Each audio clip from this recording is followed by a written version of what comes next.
Welcome to Bicycle Retail Radio, presented by the National Bicycle Dealers Association. Bicycle Retail Radio brings together retailers, vendors, advocates, and thought leaders for honest discussions about the latest issues facing bicycle retailers. The podcast dives deep into the challenges and triumphs of the bicycle industry, providing an in-depth look at the person behind the profession. Aiming to deliver content that's both relatable and thought-provoking, offering real-world tips and insights to help you find success in the bicycle industry. There's a human side of the business, and the podcast aims to share stories, experiences, and strategies that you can apply in your own shop. Whether you're looking for inspiration, practical advice, or a sense of community, you've come to the right place. The National Bicycle Dealer Association has a rich history of supporting retailers across the nation. Founded in 1946 with a mission to strengthen specialty bicycle retailers through education, through research, through communication, and through advocacy. The National Bicycle Dealer Association is proudly supported by our members and our membership. If you'd like to learn more about the benefits of joining, please visit nbda.com.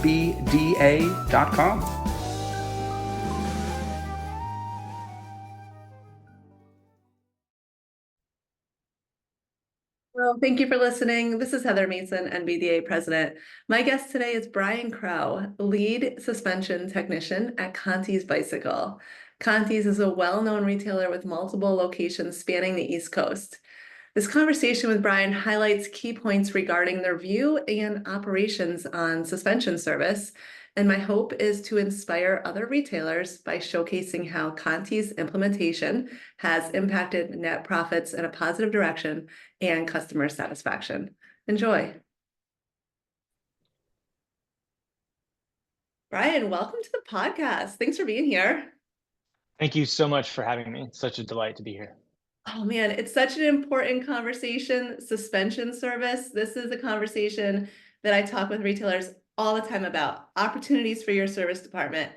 Gosh, Conte's 21 locations, is that correct?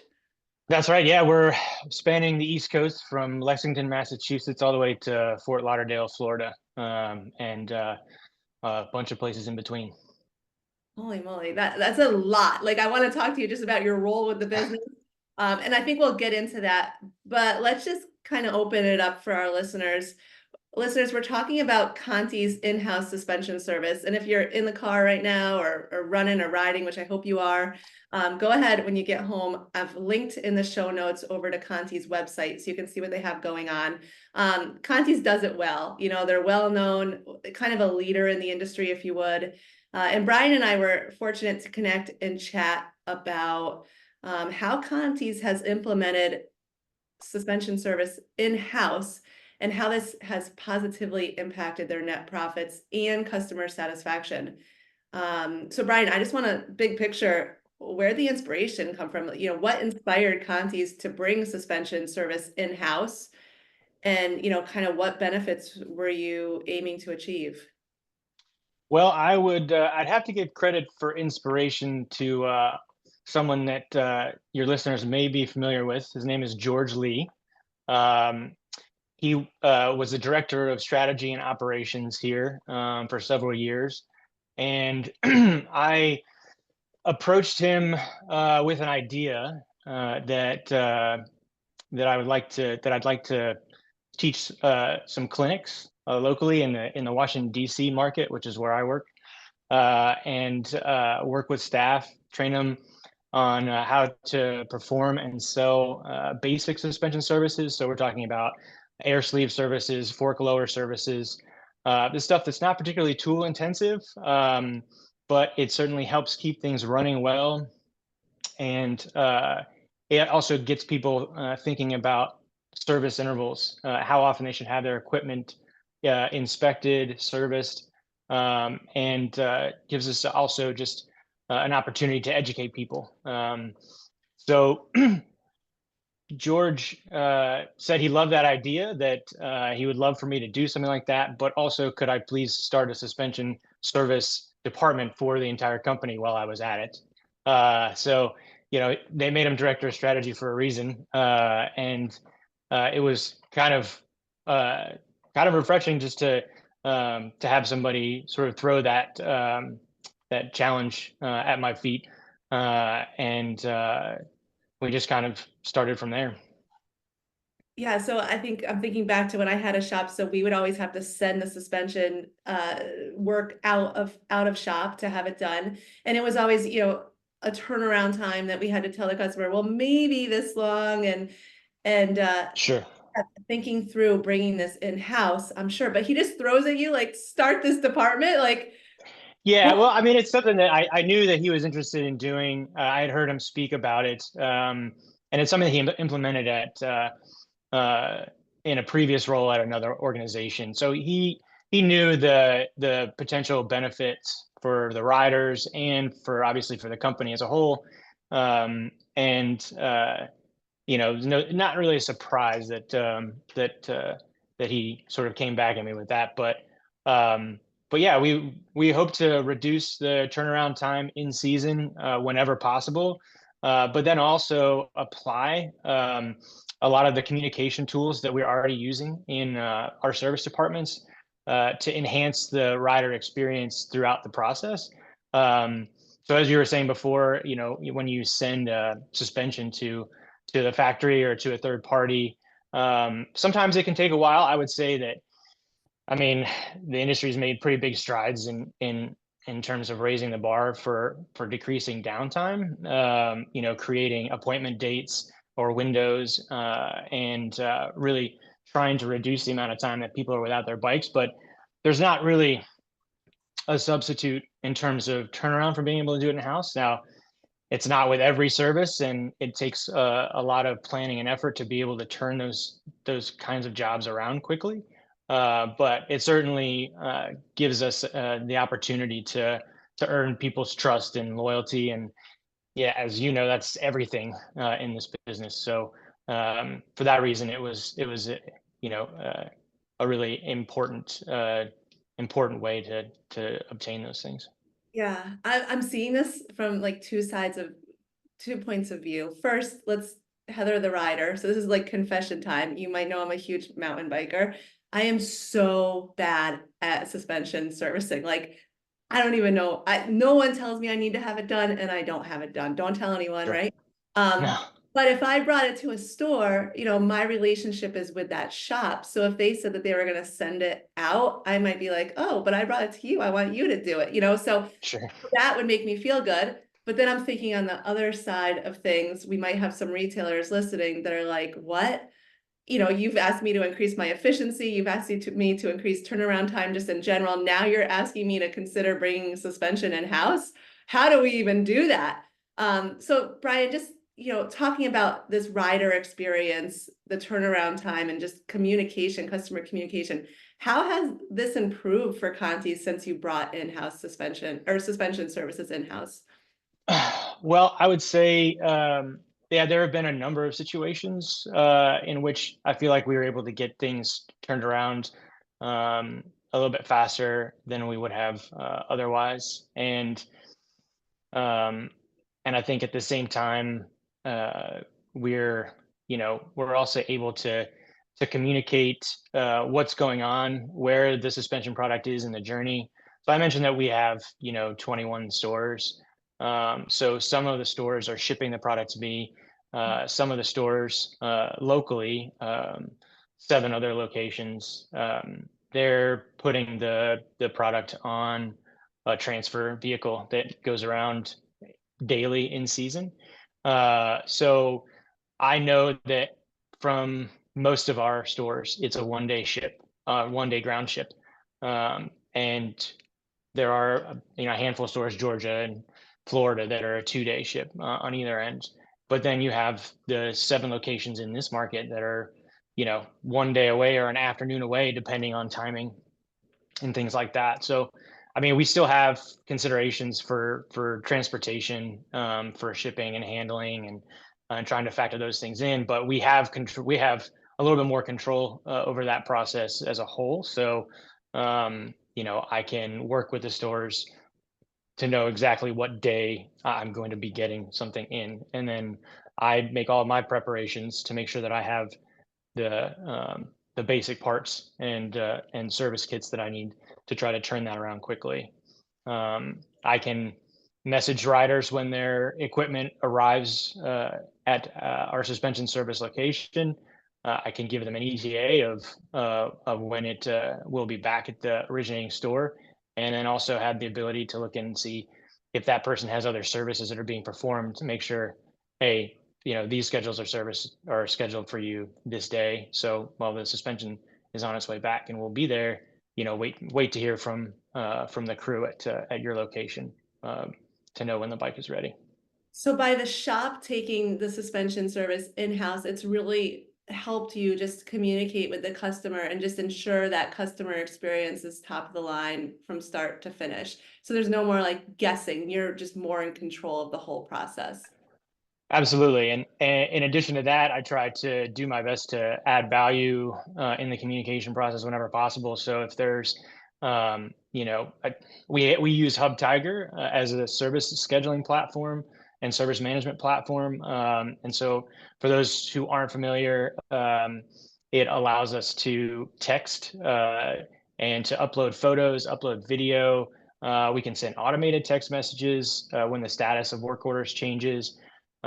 So if there's a particular issue, or even if I just think that someone might be interested in, what the old damper oil looks like in their fork or their shock, I can take pictures. It's kind of one of my favorite things to do is the old oil next to a container of the new oil and say, basically, this was in your shock and this was decreasing the performance, and it's going to work a lot better once we get rid of all this old stuff and get everything refreshed. Yeah, that's kind of cool. That's the sort of images I need, Brian. That's all right. So what about you? I'm sure you're a mountain biker. I hope you are if you're into suspension service, but what Sure. led you to Conti's? Just a little bit about your past, your history. Yeah, well, I started working at bike shops in 2005. So I was I grew up riding BMX bikes and breaking a lot of my stuff, and so out of necessity, I learned how to fix it and really took an interest to it. But when I started working at bike shops, that's when I started building, my own road bikes, my own mountain bikes, and things like that. So I had held various roles. I think I started as an assembler, as many people do. I already knew how to use tools, and I started at Performance Bikes, which was a big national chain that some folks may remember. And I was on the performance improvement track in that I was good enough at building bikes that 2 weeks later I was suddenly a lead mechanic and kind of just thrown right into the fire. But that was just learn, kind of like a learn by doing situation. Like I would never myself throw someone into that situation without guidance or anything like that. But I think it's not an uncommon story for a lot of mechanics. And I think there was one person that had a ton of knowledge that was like a part-timer that worked Saturdays only. So if I didn't know anything, I basically waited until Saturday and then asked for advice from this one part-time mechanic. It was kind of the way that those things were run. But I got a lot of great experience really quickly. I started working for an independent bicycle retailer probably about a year later and spent 4 years working as basically just a tech and trying to soak everything in and learn as much as I could. I had my first formal education about 5 years in. I went to United Bicycle Institute in Ashland, Oregon, mostly for wheel building. I was really interested in learning how to build wheels, quality wheel builds, and they also had a suspension service certification that ran consecutively. So they recommended people coming out for both of those. So I did that, and that was a fantastic experience. Although I'm not sure I'm applying any of the suspension service knowledge from 2009 or 2010, but I don't even think I remember what we disassembled there. But that was a great experience and quite a lot of fun. So came back from that, and I was able to get some opportunities managing service departments, but then also moving into store management. So I've had, kind of like a range of responsibilities. And when you're a mechanic or a former mechanic that's managing a store, it's a really hard thing to leave at the door. So I was always, still getting involved in service departments, sometimes to my detriment, but trying to do too much. But it was a really great opportunity to be able to see everything from the store level and how the service department fits in, and what kind of needs um, the service department can meet, and those sorts of things.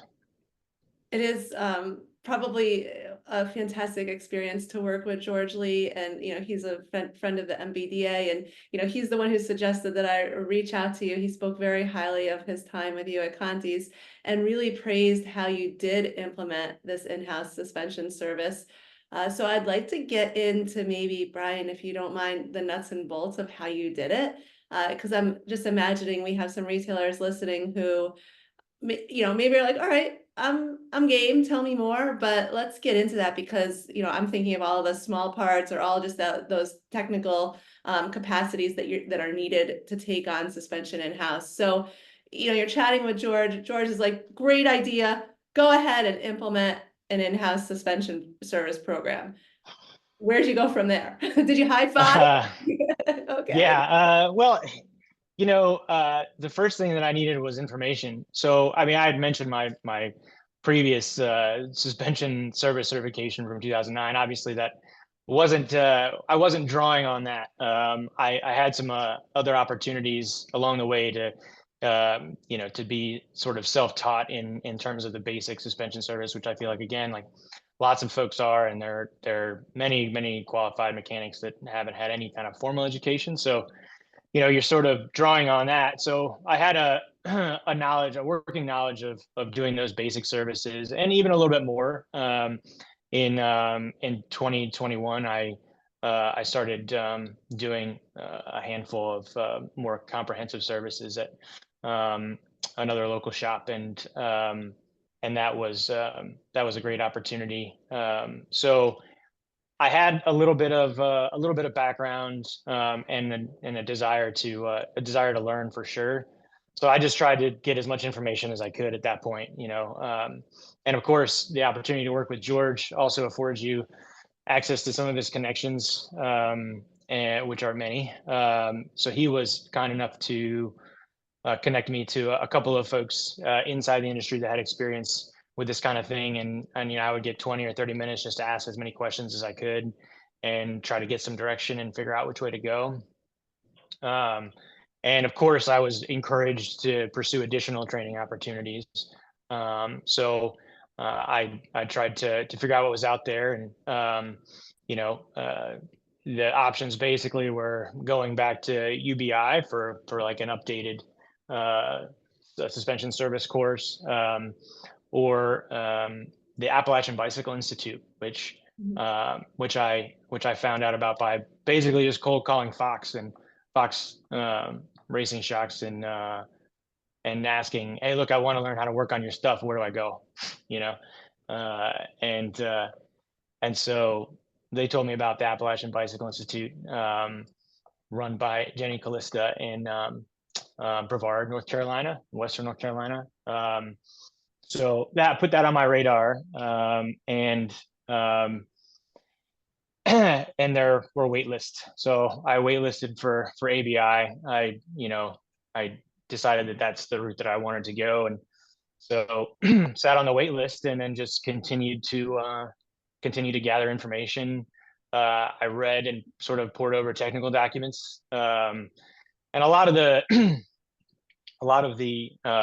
preparation for implementing this stuff, like a lot of these things ran concurrently. So, I worked on my own equipment. I took the opportunity to upgrade the suspension on two of my bikes, and so took the stock suspension off, took that apart. Had a few of the tools already to start doing those things, and really just started to get into it on my own. And then was reading all the technical documentation. There are parts lists and tool lists for all the procedures for all the Fox and RockShox products. So basically started making a big spreadsheet of part numbers, all the tools that would be required to do all the services that I wanted to do, and a list of all the seal kits, and those kinds of things, and basically just started tallying up what it would cost. Started building purchase orders in our point of sale, and started to think about what we were going to charge, and what that looked like, and met with and discussed with George and also members of our marketing team, and came up with a strategy for some direct email marketing, and also updating the website. So those are all kinds of things that I was working on when I had time. And then apart from that, I'm a production mechanic here at Conte's Navy Yard, and so I just perform all the service packages that we offer, and all the walk-ins, and stuff from Amazon e-bike flat tires all the way up to frame up builds on the NV Fray, stuff like that. So that's kind of the process. Yeah. So would you suggest, very insightful, should suggest to our listeners that if they're thinking about doing this, they should have a dedicated staff person then to, as you did, get the training and make sure that they're the one that will be personally responsible for the suspensions? Yeah, I think that makes the most sense. Obviously not everybody is in a situation where they're working at a 21 store retailer.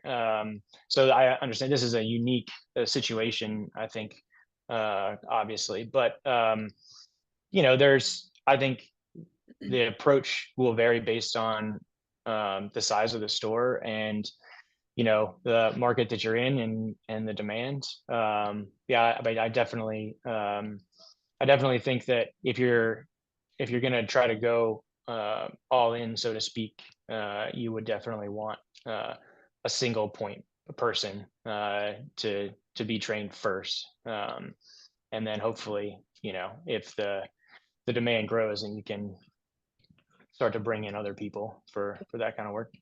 So just staying a little granular then, Brian. So would you suggest dedicating a certain space in the service department? Because I'm imagining there's specific, washers and whatnot, seals and fluids that you might want in one space. So would you say like one workbench would be dedicated to this, or what would you suggest? Yeah, that was one of the pieces of advice that I got early on, was to make a dedicated area for suspension service. And again, we're fortunate to have a service department with a pretty large footprint. Although it's most of it is taken up by sort of the routine service work that we do. But I was able to carve out a little corner that fit a dedicated workbench, that fit a bench mounted stand, and fit a bench vise, and then carved out a little section of grid wall that we have in the back to hang seal kits. I hung up some shelves and put up some storage bins for other small parts and things like that. And it helps to have that dedicated space. People aren't taking tools off of it.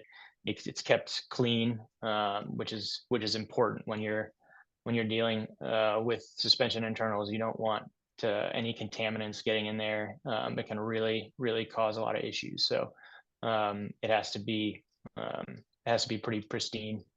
And then as far as when it comes to brands of forks or shocks, did you limit it to certain brands, or I'm coming up with a small handful off the top of my head, but I don't know if that was a consideration as well. Yeah, I would say absolutely, because I mean the learning curve is really steep for suspension service. So it's not as though you can go and do one weekend of training and know how to work on everything, or be confident to work on everything. So I think casting a pretty narrow net at first really helps. And then also having an age cutoff, because it starts to get pretty tricky to obtain some service kits for older product. I would say a 10-year cutoff is probably pretty standard. And I would say even with Fox Forks, it can get a little tricky, anything like pre 2016, 2015, depending on the air spring. So I would limit the scope to things that you're comfortable with, and um, you know add things gradually. I mean, because the quality of the work and safety is the most important thing, and you need to have the confidence that you can, you've got everything that you need. You can do the work start to finish, and um, not have to worry about whether or not you have a tool or something like that. So Yeah. I would suggest a year model cutoff, and then starting with the big two, which is what most, if not all, of the suspension service that comes through our doors is it's going to be 95% RockShox and Fox stuff. Mm-hmm. I want to talk about service pricing and then intake process, and I want to split them up a little bit. So service pricing, we always want to make sure that our services are profitable. So how did you go about determining how much to price these for? Yeah, it's tough because things take a lot longer when you're first starting. Sometimes you end up doing them twice. I think in terms of pricing, I don't I don't like to try to base it off of what other people are offering. You have to look internally. Okay, what is the hourly labor rate of our service department, and how are things priced relative to that, and how long do we think it's going to take to perform these services, maybe when we really get good at them too, so you kind of have to factor that in as well. There's also a lot of extra little bits. You have the oil, you have the service kits. There are hard parts that wear out, just like any other part of the bike, like the chain and cassette.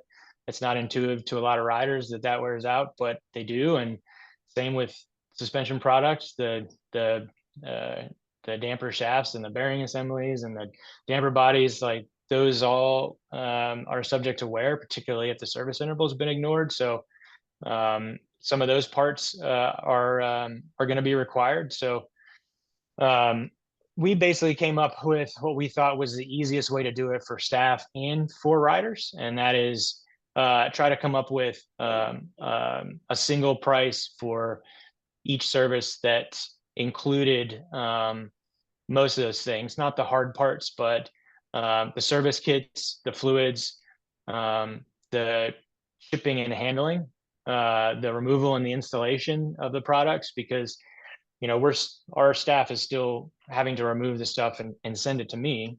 So there's costs associated with that. So when we came up with the SKUs and the pricing, we sort of factored that in, and came up with a single price that wouldn't be confusing, and folks don't want to see a bunch of like handling charges or supply fees and things like that on those tickets. I find it, you get the least amount of resistance when you just make it one price. And then if there is any price resistance, you start to talk about the things that are included, right?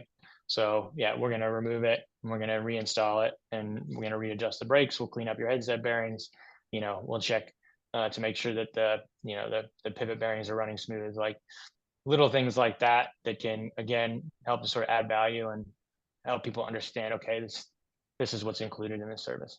Yeah, that single price makes a lot of sense. What about the intake process? So do we need a specified service writer, or alternatively, have you also educated your staff to be selling these services more maybe than they used to, because now you're doing them in-house? So just, I guess it's a two-part question there. Sure. Well, I would say that the majority of the suspension service business that we're getting in now is probably just people walking in off the street, knowing that they need suspension service and asking for it. But but our staff is doing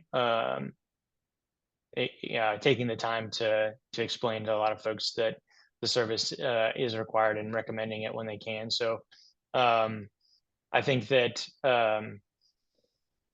the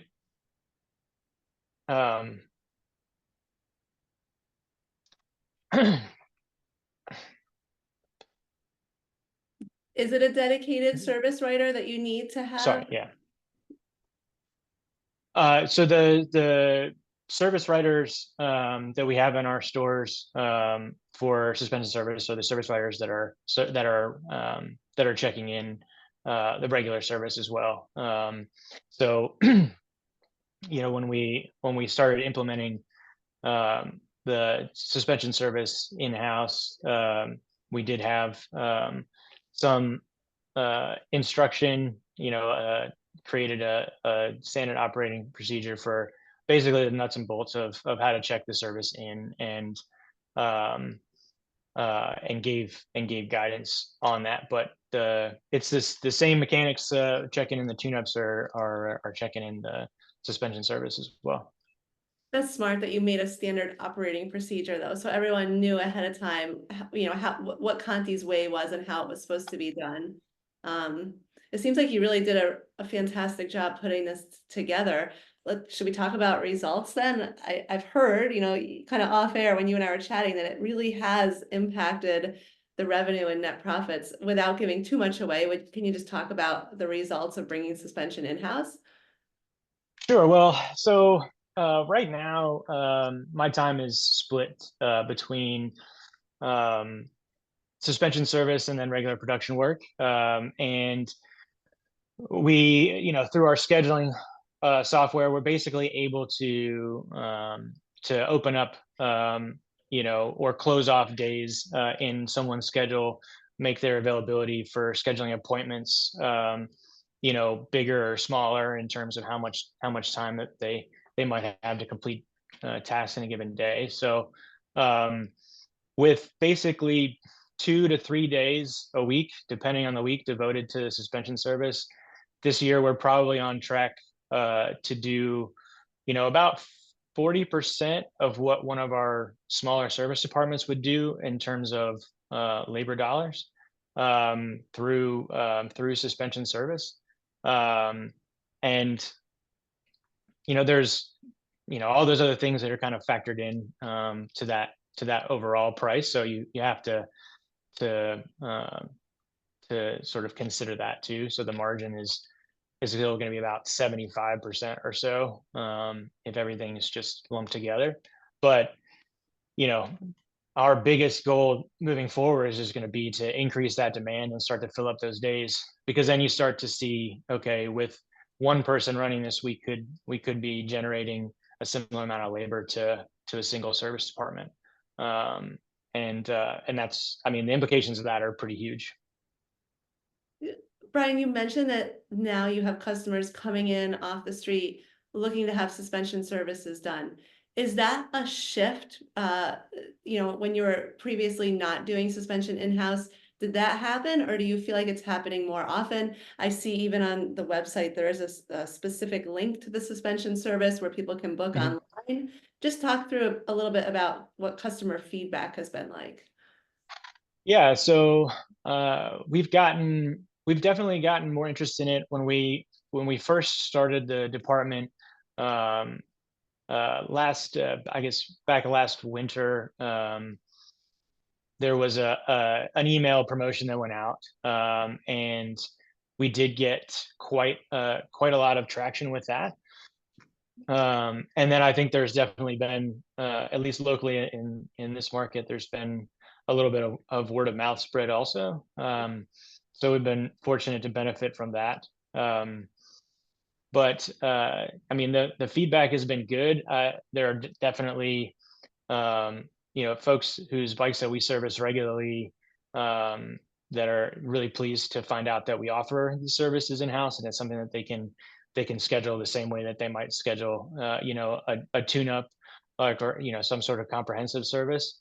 And locally we can narrow that down to a pretty small window just like anything else, make it appointment based. If we know what we're working with suspension, we know, I basically can get the serial numbers to know exactly, what the product is, make sure that I have the things, for all the eventualities on hand, and then, potentially even narrow it down to a day for somebody who's in the market.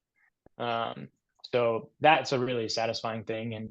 And people certainly responded to it. And, we've had a little bit of a shift in the types of bikes that have been getting stored in the back of our service department. It's not uncommon to have a nice little row of nice full suspension mountain bikes sitting back there, which is pretty cool. Because if you walk into our location, DC Navy, our location, you probably wouldn't know that suspension work gets done in here. The sales floor is pretty dominated by road bikes and e-bikes, like commuter e-bikes and stuff like that, because that's really what we do here on the sales floor. But obviously we had the space back here to put a dedicated bench, and also the crew that we have here is amazing, and I would not be able to spend uninterrupted time focusing on suspension without the rest of the folks that we have working here, both sales staff and service staff. Not expecting me to answer the phone or fix flat tires or any of the stuff that they might need help with when I'm, elbows deep in suspension fluid. And I can't thank them enough for giving me the time and allowing the focus that I need to do, more intricate, involved work. Yeah, it is such a focused art, doing that suspension work, and wow, what a way to take care of your customers. I wish I was local. I would imagine the mountain bikers who are local, as they get to know more that you're doing this work in-house, it just makes it really easy for them to come get it done and then get their bike back, very quickly. Yeah, I guess let's go to this, high level, then just advice. If we have some retailers now who are listening and they're like, all right, well, maybe we could try this in-house. We'll see how it goes. Any advice? Mhm. Is it a maybe, or do you kind of got to go all in? You got to make some investments, I imagine setting up the I area. mean, there are. It's not a small amount, I think, but there are different ways to approach it, I think, and I think, I mean, I've worked at single store locations. I've worked at 3-store locations, 5-store locations, and now this 21 store, location. And like I said, this is a unique opportunity. This is a unique situation. Most shops that aren't doing, but full, let's say full rebuilds, let's call them that, in-house. I think it makes a lot of sense to do just the basic services. Air can service and fork lower service. Do those things in-house. It doesn't require special tooling for the most part. It's very limited in terms of, like, it's not particularly tool intensive. And it's, again, like, you're not having to stock a ton of SKUs in terms of seal kits and things like that. So that, to me, is the first step, and then to send your stuff out to a third party if it's not a candidate for just a basic service. And the dividing line in there is basically, if you're not selling it as preventative service, if there's something that's not working right with the suspension, if the compression and rebound controls aren't having an effect, or it's making squelching sounds, or it's not holding air, and it's been neglected, and that it hasn't had service for 2, 3, 4 years, or the person rides it quite a bit, and um, anything like that I just described, it needs a full service. So that's like a really important distinction to be able to make. What RockSox refers to as a 50-hour service, those kinds of things can be sold in tandem with a tune-up package or something like that, in order to add a little bit of value and help things continue to run smoothly, get out some of the contaminants that might have made their way in, but haven't gotten to to the more involved parts of the damper and things like that. So I would say for most folks, some kind of model like that works if you're not already doing that kind of work. I mean, if you are and you want to move into more comprehensive work, based on what I know now, I think doing that in sort of a gradual way, with the help of your local SRAM field guide, and starting with some RockShox models, I think is a good bet.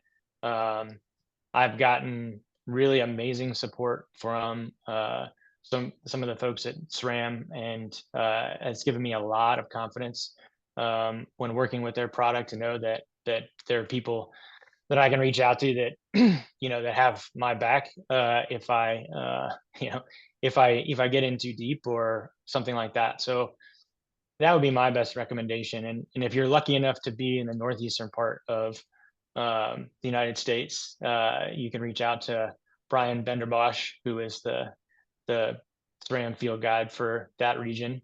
I was lucky enough to be adopted by him. I think technically I'm in the Mid-Atlantic, but I got to meet him when they were doing store visits right around the time we were talking about launching this, and he was super enthusiastic about our efforts and immediately became somebody that I could rely on. So I can't recommend reaching out to SRAM field guides enough.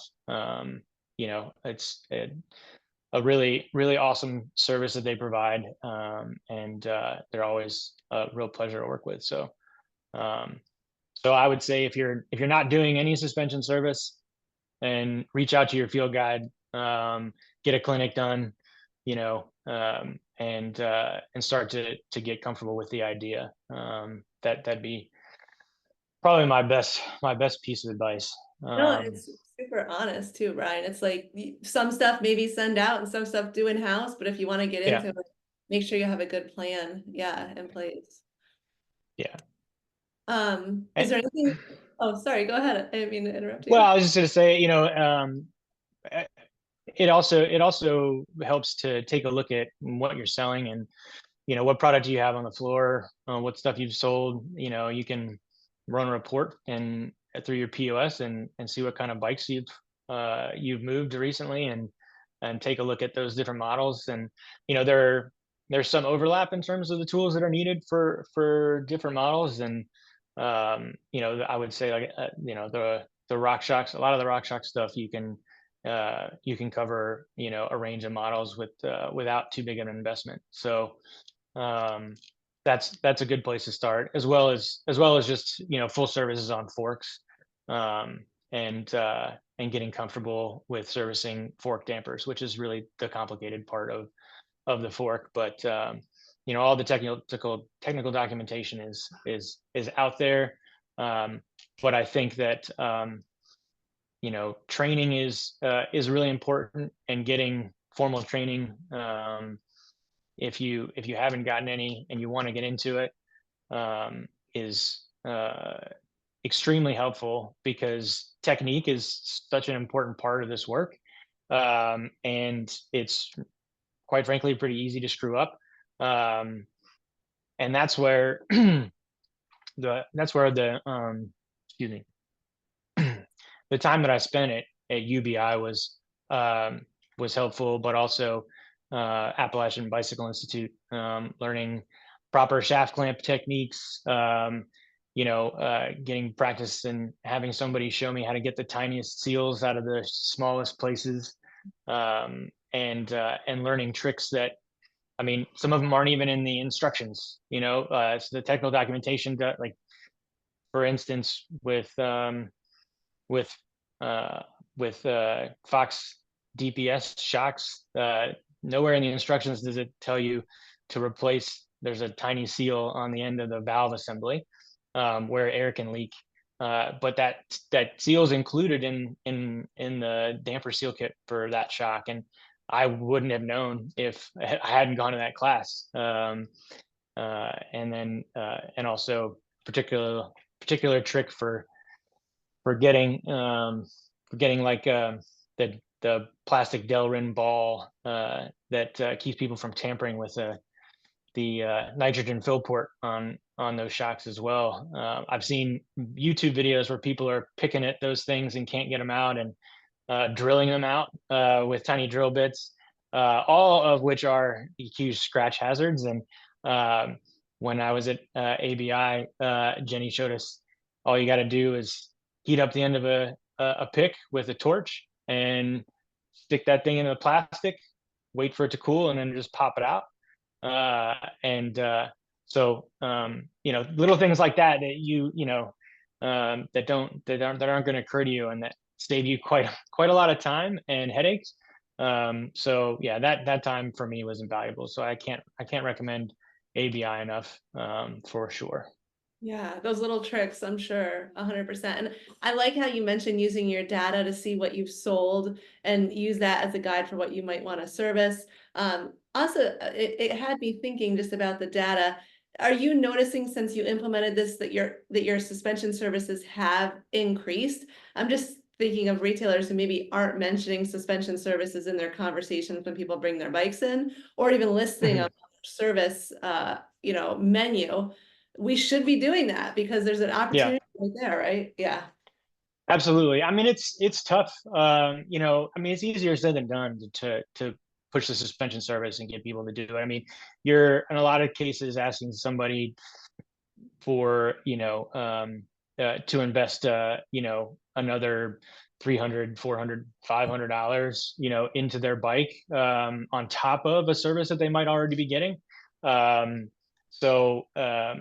It's it's not always an easy get, and it takes practice for sure. I mean, I don't claim to be an expert at selling the Tell us, suspension Brian. service, but What's the matter? How do you do it? Tell us. I mean, but again, it just comes down to education, and like anything else, when it comes to checking in bikes, having empathy for people's situation, understanding that they might not they might not be able to spend that kind of money on their bike or something like that. But with suspension, there's a little bit less price resistance because these bikes are really expensive.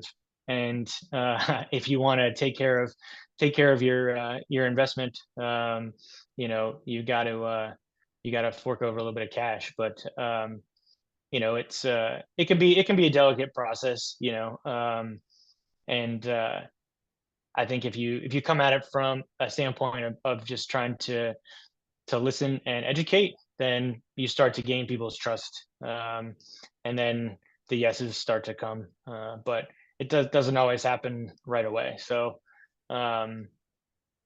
it's tricky.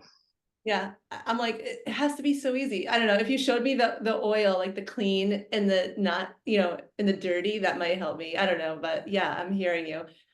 What's next? So so this has been a year now. Is that, Brian, that you've been leading this department? Yeah, well, I mean, we slow rolled it out too. It was a soft launch, you might call it, before we made the announcement on the website and on social media and sent out the email marketing and stuff. But I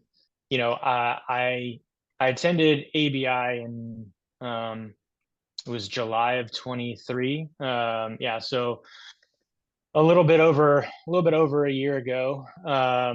And we really started rolling things out sort of that the following winter. So like January, February 24.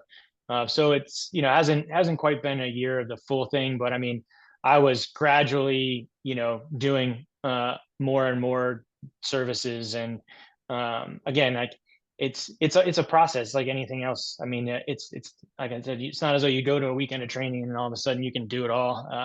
There was a lot of additional work that I did. I mean, I purchased used suspension products just to practice on, and be able to see things. And then took opportunities that I got from, let's say, friends of mine, where I'd offer them some sort of a deal, and if that way I just get to take a look at stuff in a low risk situation, where if I mess something up, they don't care if it's another week for me to get a part or something like that. So before moving to prime time, there was quite a lot of like preparation and practice, really. But the ability to do all of that while I'm at work and train like that while I'm at work is huge. I feel like a lot of people that have an interest in this, they'll have to do it all on their own time. I mean, particularly in a shop that's, that's a smaller store that, has fewer employees. You've got to be doing the high volume repairs. You've got to be cranking that out to be profitable. And not everybody, has the ability to cut somebody loose for a whole day just to tinker around with suspension stuff, so I get that, but that's the sort of preparation that, it took to just to make sure that I was able to deliver service to people that was, good quality. Brian, are you loving what you're doing? Like you seem like you do, but Absolutely. I mean, I'm learning like 5 new things every day. It's not even just one, it just, it's pretty humbling, to start, and, you got to be able to ask for help and, know what you don't know is really huge. I mean, there's there's a lot of considerations when it comes to like replacement parts and, model year changes and different, different diameters and bores, and not everything is compatible with everything else. And while all the information is kind of out there, it's always a good idea to contact support for Fox, like I said, and your field guys, just to confirm, if not for nothing other than your peace of mind. And obviously, like over time, you start to internalize that, and okay, this year model, it needs this, and this one needs that. And I'm not even there yet, but really fortunate to basically know who to go to and know who to ask, and not feel like I'm just out there floating on an island. So that kind of thing is super important.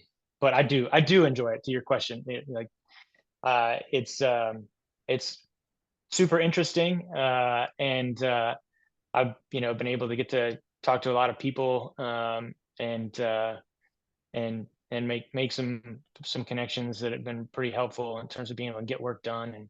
And it's never a dull moment, I would say. I love that. Well, Yeah. I've heard only great things. As I said, George suggested I reach out to you, and David, Conte, and Wayne are coming to the NBDA Retailer Summit out in Vegas with us in March. And I think David is going to touch a little bit on some of the suspension service work you're doing. So definitely adding to what Conte's offers to its customers, how you take care of your customers. Thrilled and very thankful to have you come on the podcast and share your story and what you're doing there. If our listeners wanted to reach out, if they have more questions, might you share a contact? Is there a good way to get in touch with you? Oh, absolutely. Suspension service at ConteBikes.com. So that's I'm currently the only person monitoring that email. So that's a direct line to me. So feel free to drop me a line. I'm relatively speaking at the beginning of this journey. And I think, but absolutely willing to offer any kind of advice or even just point people toward the right person if it's an answer that I don't have. But happy to connect, and if you have any questions, just shoot me a line. Excellent. Brian, thank you so much. Thank you, Heather. It was great. I appreciate you having me. Thank you for tuning into Bicycle Retail Radio, presented by the National Bicycle Dealers Association. We hope you enjoyed today's episode, and if you did, please like, subscribe, or leave us a review. Sharing this podcast with your friends helps us reach more listeners and continue to bring you the best content. Remember, we host 2 shows per week with ever-changing guests and fresh content to keep you both informed and inspired. The National Bicycle Dealer Association is committed to providing valuable events, webinars, and opportunities for industry education and connection. Stay up to date by visiting nbda.com to see our event calendar. Special thanks to Francis Abbott for the promotional graphics for today's episode. If you're interested in advertising on Bicycle Retail Radio or have a guest suggestion, visit nbda.com to learn more. Thanks again for listening, and we'll see you next time on Bicycle Retail Radio.